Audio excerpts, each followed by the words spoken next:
Hi, I'm Chris with Drift HQ. Today we're going to walk you through how to install a harness bar on your E46.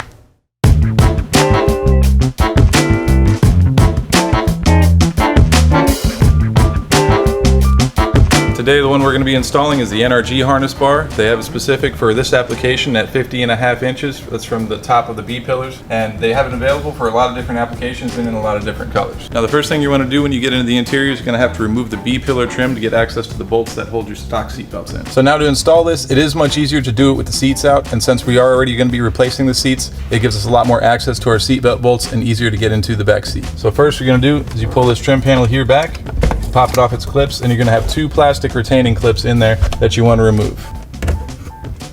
Alright, so these are the clips that are holding in the trim piece. They're a little bit complicated to get sometimes. What you can do is you use a flat anchored cutter like this, and you just pull it right from the top, and then once you get the pin released, then it takes the tension off the bottom and you should be able to remove it pretty easily. Now once you have those clips taken out, you'll see that the bottom of this gets free. You can pop that one off, and then the top just slips right off of your clips. Then you have access to your seatbelt bolt right here. So the bolt holding your seatbelt in here is going to be a T50. So after you remove that one,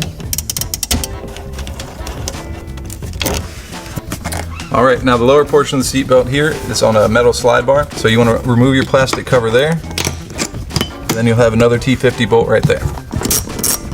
Now once you get that set bolt out of the way, there's a bar right here. If you tilt it upwards, it'll actually just slide out from inside the chassis.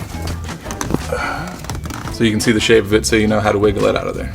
You have an option here if you want to go down and remove this whole trim panel to remove the whole seatbelt retractor assembly, you can, but typically what we'll do is we'll just remove these two bolts for the guide, and you can just tuck this seatbelt down inside your rear quarter panel.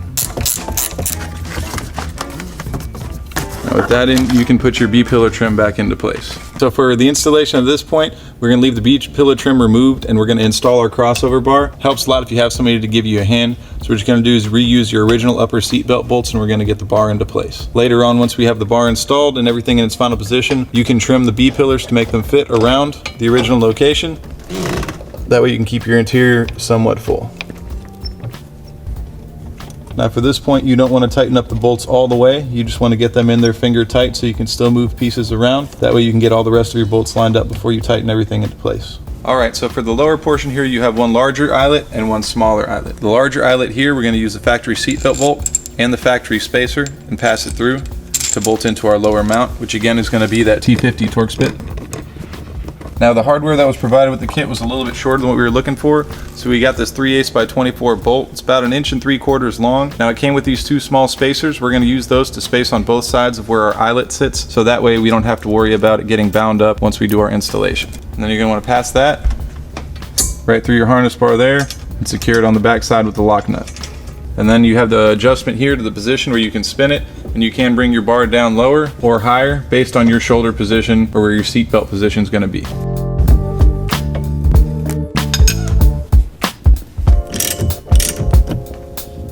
Alright, so now that you have all your bolts and everything into place, you can go ahead and secure everything. Now once you have all your final positions and everything sorted out, you can make the notches for your B pillars if you do want to put your trim and everything back. Alright, so now we're going to try and get the B pillar to fit back in with our harness bar in place. So what we're going to do is just kind of slip the piece into place so that our heights are correct, and we're going to take some basic measurements, and we'll start with basic trimming and then work our way forward as we get a little bit closer to making contact with the harness bar.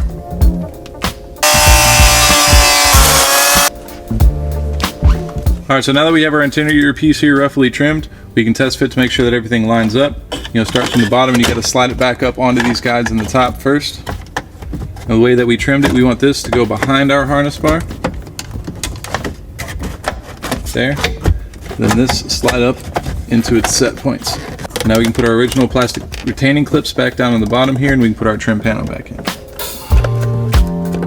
Now that wraps up the installation for the harness bar. You're going to have to make a few small adjustments and everything like that once you get your seat belt put into place. But other than that, you're ready to put your seats in and install your harness.